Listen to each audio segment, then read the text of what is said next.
Welcome to the 2022 Creative Co-Location Property Tax Subclass webinar.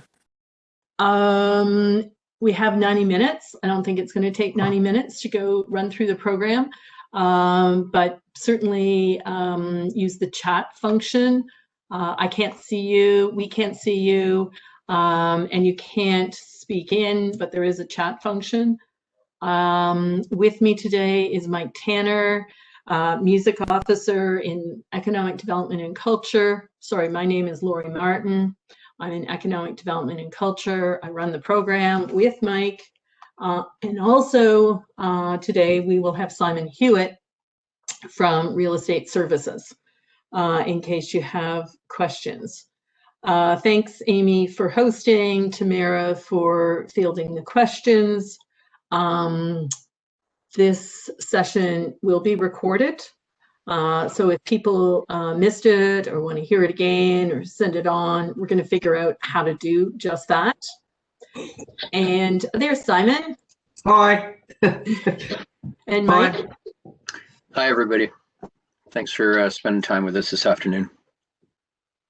Yeah, so there's more information on our webpage, and it went live just the other day. And just some background on this program. This is the 4th year. It all came about, there was a lot of attention back in 2018 on 401 Richmond with the escalating property taxes that they were facing. And the city wants to protect all the various creative hubs in our great city. And the City Hall and the province, the previous Liberal government at Queen's Park, got together and came up with a regulation that got passed at Queen's Park just before the new government. And yep, Mike. Oh, I thought you were raising your hand. And regulations went through to allow us to have a property tax subclass for creative hubs. So it's not a rebate program. It's not a grant program. So basically a subclass is a reduction in property taxes, and everybody within the commercial and industrial subclass pays just a little bit more. So we protect the creative hubs. Everybody else in that subclass pays 0.00001% more. In 2018, when the Ontario Assessment Act got changed, the regulations came in, we got approval from City Council to roll out the program. It was all about the 401 Richmonds, the Artscape portfolios, and they were tenant-based.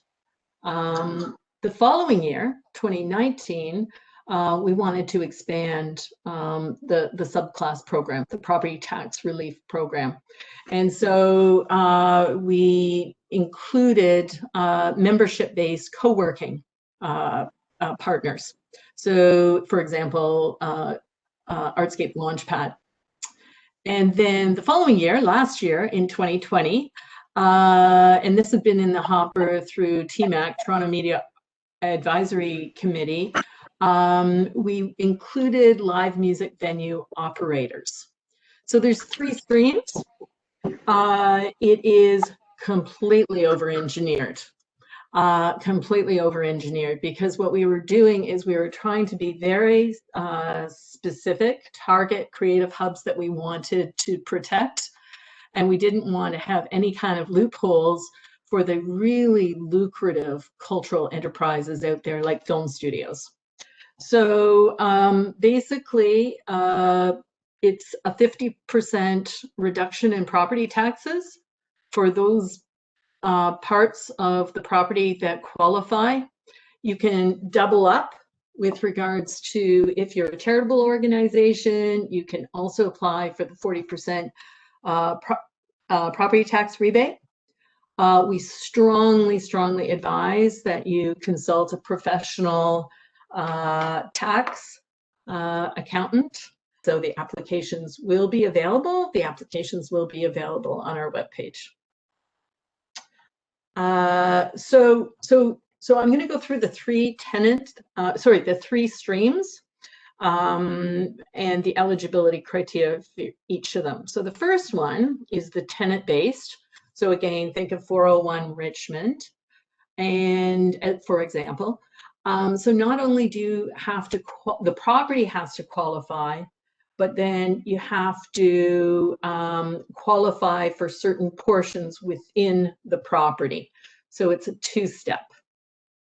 So the qualifying property, you have to be a certain size, 10,000 square feet, or if it's city, half of that, or house 40 separate tenants within the property itself. Plus, it has to have 5 distinct full-time tenants that meet the definition of creative enterprises, and I'll get to that. So what we're looking for is like a significant mass, not just one-off artist who's got a studio, but a creative hub. So this is, and this is from the feds, this is sort of what creative enterprises are described as, and you can see the various silos. Some of them we're looking at for-profit and not-for-profit, and others we're looking only at not-for-profit. So in other words, we're being very targeted, very strategic in who we're looking to help. And again, we're not wanting some of the lucrative cultural industries that do not need a leg up. So it's very, very specific. Not only are we looking at specific creative enterprises, but we're also looking to property owners who are giving a 30% reduction in market rent. So specifically, the way we do it, look at it, is any of these organizations down here or credible ones, if you can show, and it's got to be up-to-date information, and it's done quarterly. If you can show, and typically creative enterprises are not in Class A office space. They're not in the financial district. They are Class B buildings. So if you were to go for King and Spadina, say, that would be the submarket. And you would see that a Class B building goes for this amount. And then, $24.40.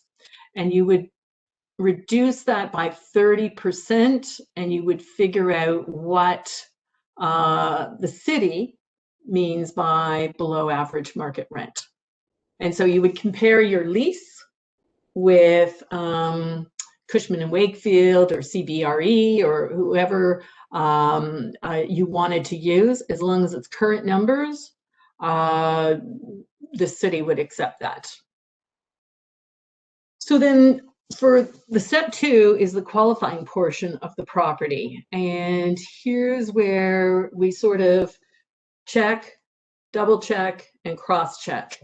So basically what we're looking for is 3 parts within the building: the lease space, the eligible common space, and the owner occupied space.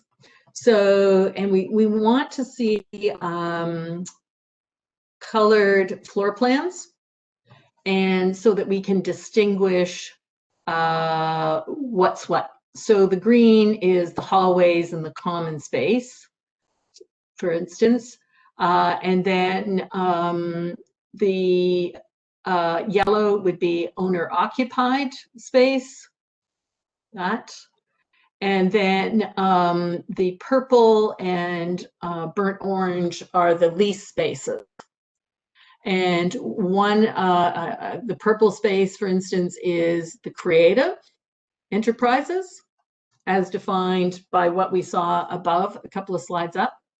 And then the other, the burnt orange, would be not qualifying space, lease space, because it's for film studios or architectural firms or things that are very much for profit and that we're not targeting in this particular property tax program.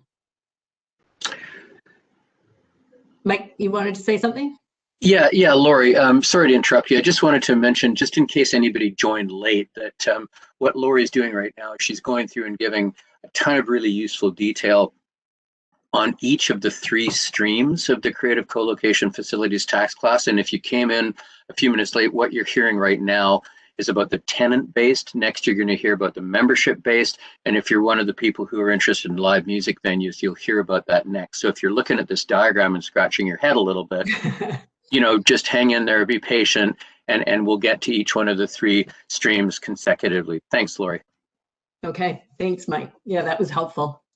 So again, the colored floor plans, we marry up and compare with the submitted leases that is also required in the application, and then double check it with a site visit. So, because we are dealing with property taxes, and it's pretty buttoned down.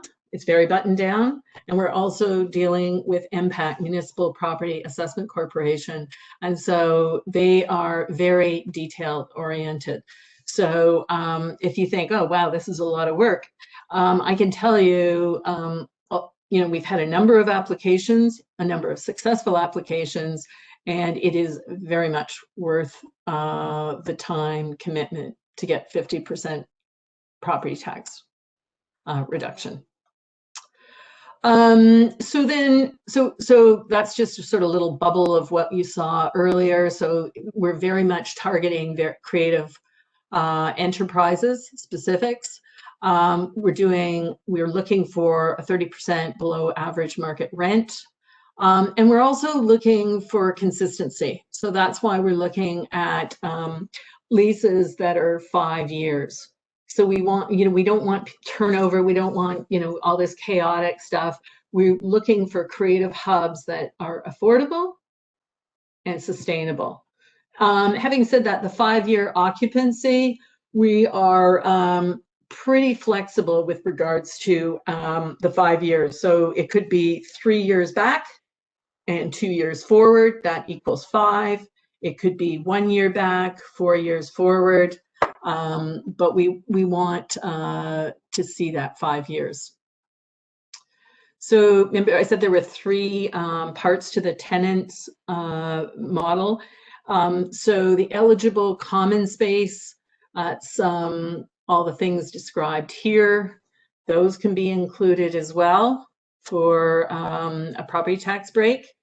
But then we have a bit of a calculation with regards to how much of that common space. So for instance, if you have a 10,000 square foot building and 60% of it is creative enterprises as per that matrix that we saw earlier, and there's 1,000 square feet of common space, you do the math such that it's 60% of the 1,000 square foot common space, which you can receive property tax reduction on. And then finally, 10% of the owner occupied space can be qualify as well. So again, using 401 Richmond, there's an on-site gallery. There's office space that is leased out by the hour, by the day, by the week, and there's a significant property management office on site as well. So there's a number of things that need to be submitted. I want to bring that to your attention because this isn't something that you can, just do on the fly and sign and submit. There's a little bit of work. One thing that is a bit of work is filling out the spreadsheet that we can send to you, or we can put it on the webpage, I guess, make it even easier. And so that needs to be submitted as well, because again, this is being reviewed by our office with my colleague Simon in Real Estate Services and colleagues in Revenue Services, and then City Legal reviews it. we send it to MPAC. And so it's pretty precise is, I guess, the point that I'm making. This is just more detail with regards to how many of the leases that you need to submit to us, depending on how big the facility is, other documentation so that we know that it meets the eligibility criteria. And again, all of the eligibility criteria is on the website as of yesterday. Yeah. So the second, now I'm going to get into the second stream, or the membership-based co-working model. It's a little simpler. So think about, for example, Artscape Launchpad or House or a Coalition Music in Scarborough. We're looking again for a significant mass, so 5,000 square feet, managed by a not-for-profit organization. 3/4 are creative enterprises, and I'll get into that further in the next slide. And we want to make sure that the co-working terms are, for real. So we look at the membership documents, and then 10% of the owner-occupied space gets a property tax reduction. So we're way more lenient with regards to what sort of cultural enterprises can be in a membership based, because these are like young people that are just starting out in all kinds of arts and culture, but under the umbrella of a not-for-profit operator. And again, the space, or we want to know who the people are. It's confidential. It doesn't go any further than City Hall. It doesn't even go to MPAC, but we just want to be able to know that it is operating for real. And again, there's quite a bit of work involved, including color-coded floor plans with legend. So it's, again, something that you just can't do on the fly, sign it and submit it. So the third stream, Mike, do you want to talk this through, or do you want me to? It doesn't matter. So we didn't rehearse this. Why don't you go ahead? You're doing a great job, and then I can fill in with anything if needed, or jump in if there are questions. Thanks.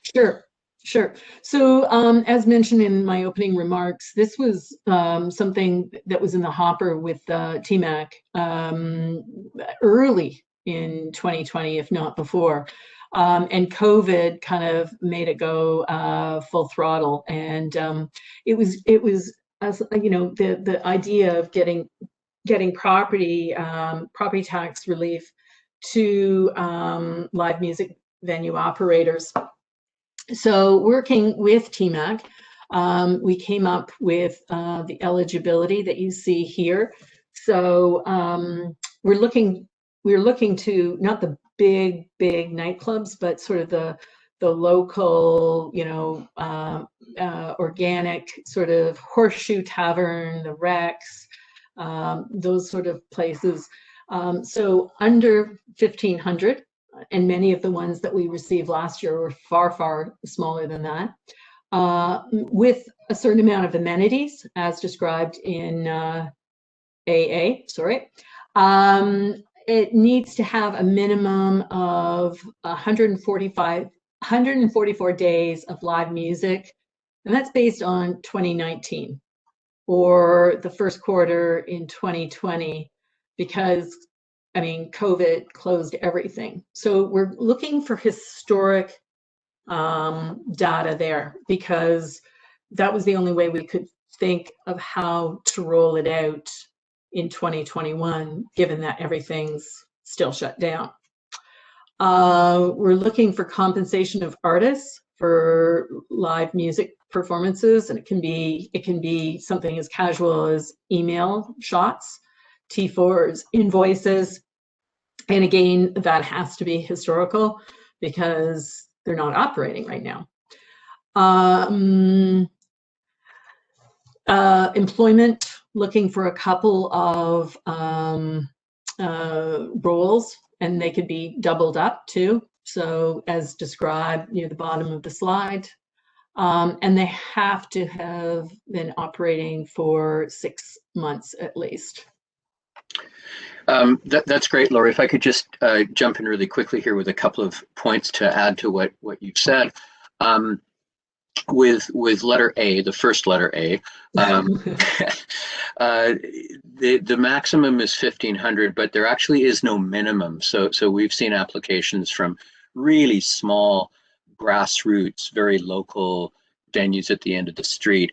And as Lori said, the intention of the program is to support those venues that are, you know, at the real grassroots level of the what we call the venue ladder, which give local emerging artists sometimes their first stage, their first opportunity to engage with an audience, for them to really develop their talent and hone their craft as performers, so that eventually they will be playing the places that are, you know, larger than 1,500 cap, the stadiums and so forth. With that said, that yeah, they need to have some combination of the types of things that a normal live music venue would have, whether it's stage, PA equipment, front of house, lighting, place for the bands to change, that kind of thing. And we last year we were very willing to work with and go back and forth with applicants on what that looked like inside their particular venue. If you're thinking about letter C, the 144 days of live music performance, and just kind of running through the math in your head, that averages out to 3 nights a week. So you're doing Thursday, Friday, Saturday, Sunday, consistently throughout the year. That will get you close to or over that threshold. And of course, if the venue is hosting occasional special events or private parties of which live music is a part, or musicians are employed, that will also count towards that 144 days as well. And just skipping to letter E, the case is, as we well know, in a lot of very small venues, sometimes it's the owner who's booking the bands and setting up the PA and paying and watching the front door and you know, changing the hoses on the beer kegs all at the same time. So we understand that in a smaller place, they're not going to be necessarily, you know, somebody with different titles occupying each of those roles. Again, we've been very interested in hearing from applicants on how they're fulfilling those roles that are set out in letter E. Other than that, that's a great summary. Thank you, Lori. Okay. So we also need digital photographs of each and every floor of the live music venues. This is a request from MPAC, just because they typically would go out and do site visits, and because, you know, everybody's working remotely, they can't. So I think that's not a big request to ask, but it will help MPAC in their evaluation. And also, in conjunction with that, is just a small matrix of the floor area, so that the digital photograph, they can sort of compare that to the basement, GFA, mezzanine, first floor, second floor, etc., as applicable. And then any portion that is completely and utterly separate from the music needs to be excluded. So if there's a standalone restaurant, we can't consider that. Having said that, the last bullet is there's a whole bunch of associated uses that go along with bars. You need places for coats to be hung. You need people to be able to queue up to get inside the door. You actually do need, as I understand it, to be able to sell a bit of food to get your liquor license. So don't shortchange yourself. You know, include the washrooms, the as I said, the foyers. There's a whole bunch of stuff. It's not just the seats and the stage. It's just if there's a separate business, like a standalone restaurant, that we can't entertain that. Yeah, that's great, Lori.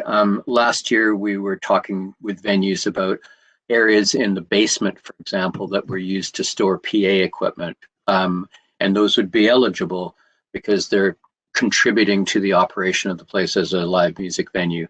The sorts of things that would be excluded would be if you've got like Lori says, a completely standalone business on a different floor, or separated in such a way that people seated in that area wouldn't hear or see or enjoy or benefit from the live music happening somewhere else. But if they're all in the same space and there's a little kind of half wall or something separating people in one area from the other area, but they can see and hear the stage, that's all part of the experience. So that would be deemed as eligible, that kind of a thing. Thanks, Mike. So if you were successful last year, stream 1, stream 2, or stream 3, all you need to do is fill out the form and an attestation saying that nothing, you know, other than COVID, you know, you still exist and you still want to be deemed eligible for the subclass. So it's significantly less work after year 1, significantly. Just to say, the bylaw and the regulations from the province, there is an appeal process. We've run the program successfully for 3 years. No one has ever requested that, but just to say that there is that if you're interested. So Lori, again, can I ask a question? Sure. I should know the answer to this, but I don't, like so many things. With the attestations, is that a form, and will that be available via the website at the same time as the applications, the new applications become available, or how's that going to work? So it's still being designed, and it will be a mashup of both the new applications and attestations, I believe. Because it's otherwise it's going to become an octopus. So I think we're going to get it sort of properly designed such that it's tenant, new or successful returning applicant. Membership, new or returning successful, you know, applicant, and similarly for the live music venue operators. Okay, and if you're any one of those and you're a returning applicant, you just check that box, and then you go probably to the bottom where you get a signature and the signature of your property owner, and then that's that. For the live music venues, that's correct. For the other 2 streams, there's still that spreadsheet that I showed, because we need to know the very small granular of which units are being considered, because it's in current time. So the other thing that I don't know if people need to know, but the eligibility criteria this year is significantly less than it was in previous years, just because we required a certain number of public events, reaching out to the public and doing events both in the membership and the tenant, and that simply can't be done during COVID. So yeah, that's why we're just getting the sign off for that. I can't imagine that City Council is going to change it, but we cannot have applications go out there without it being deemed appropriate by our mayor and City Council. So that's why it won't be available till the 19th of February. Not to say you can't sort of tee things up, get things organized, and take note of the email account that we have set up specifically for this program, all 3 streams. And what I would suggest is if you could be mindful of the subject line when you're sending in your queries or your application, if you could identify in the subject line what the organization is and the municipal address, that would be really, really helpful. People were doing it on the fly last year, and we were, it was like Bernie's Auto Body Shop. I don't like, the subject titles didn't marry up with what was being asked for. So if I could add, that's a great point, Lori. Fantastic, proactive, suggestion. Another one might be whether you're, and I think I'm maybe speaking a little bit more to the live music venue stream here. Whether you're a new or a returning applicant, this would be the time to have a conversation with the landlord if you are a tenant, because the landlord is the property owner. The property owner is actually technically the applicant, because property taxes are given to property owners, not to commercial tenants. So this is the time to have that conversation with the landlord and say, we are going to be applying, or we're going to be reapplying, and we're going to need your signature. And I know some music venues have a very close relationship with the landlord. They communicate often. Everybody knows who everybody else is and what's going on. Others not so much. So especially if you're in that latter category and you found, maybe your communication with your landlord takes a few days or a few weeks to land in someone's inbox, do you get a response? Good to get the ball rolling earlier than later, I'd say. Simon, I wasn't. Did you want to say anything, or should we go straight to the chat? No, I'm good. Everything's fine. Please feel free to go forward. Thank you. Okay. Amy, do you want to tell us what the questions are, or how do you want to do this? Okay, yeah, I've got a couple questions here, Lori, and I will read them to you. One is, will we have to apply for this year's tax subclass, or will the city carry it on automatically? You have to apply each and every year. Yeah. So February 14th, end of day. But that's an attestation. And depending on who's asking the question, if it's tenant or membership, there's also the spreadsheet, the Excel spreadsheet that needs to be filled in. All right, and then in terms of the 50% property tax reduction, does this include all levies, park levies, school levies, etc.? This is where revenue services would come in. Yeah, well, it's 50% of the property taxes. So yes, that would be the education as well as the city portion, right? I'm pretty sure it is, Will, but you know what? We can verify that with revenue services and let you know, if that's okay. And just on that 50%, I should really stress, because there was somebody that misunderstood last year, and so they applied for 50% of their gross floor area that was eligible. It's like, no, whatever's eligible, apply for it all, and then you can get a 50% reduction.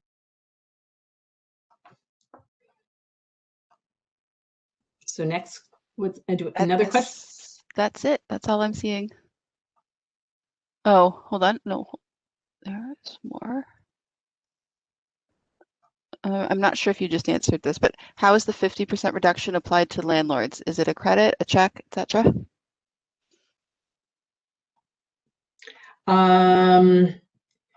It is, depends if you're in arrears, it's credited, and if you're paid up, I think there's a check that is sent to the landlord.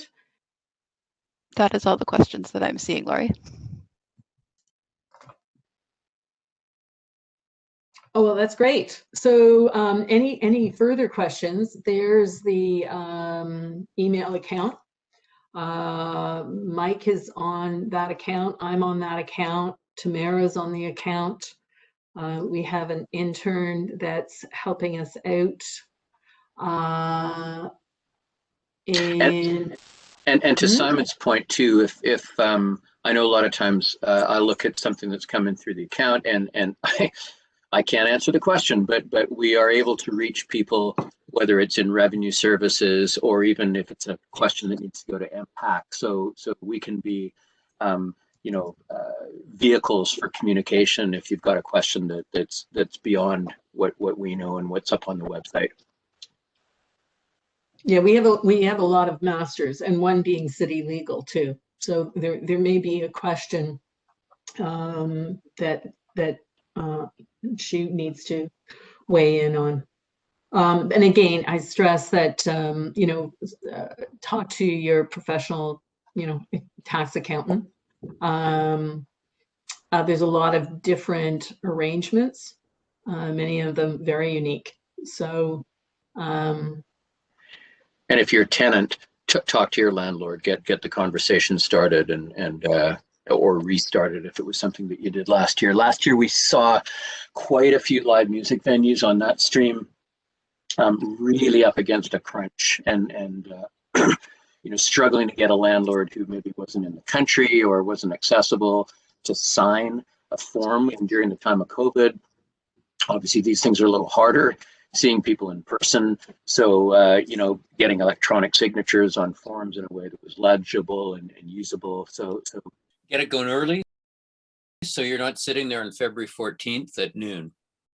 Wringing your hands. It's worth getting it going early, or asking us questions, or doing whatever you need to do. So it's not a 11th hour sort of thing. And then the better quality the submission, the less back and forth, obviously. Well, I hope this was helpful. So just to put things in context, I think we had in the first two streams a dozen applications. I mean, some of them were sizable, the properties, and then 48 successful live music venue operators in 2020. So that alone was a savings of 1.7 million.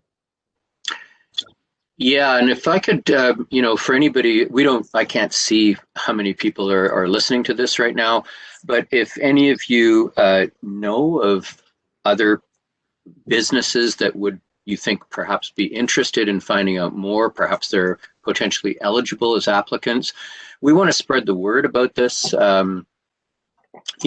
Widely to people who may be eligible for one of the three streams. And I can say in the live music venue stream, we in the music office have a pretty robust database of live music venues in the city of Toronto, but there's no way in a city the size of Toronto we could know every place that has music, 2 or 3 or 4 times a week, particularly in some of the places that they're very local and they have great local impact, but they don't get written up in Now Magazine or the Toronto Star for their programming. That doesn't mean they're any less valid or important to the city in terms of what they do for culture and what they do for the economy locally. So we want help from the sector, from all of you and everybody else in the creative industries to make sure that nobody gets left behind because they didn't see a City of Toronto press release or they didn't read something. So if you can help with that, we'd appreciate that as well. Thanks.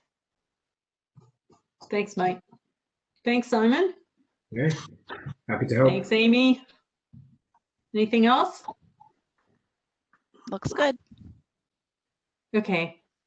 Thanks for your interest, everyone, and look forward to the 2022 applications.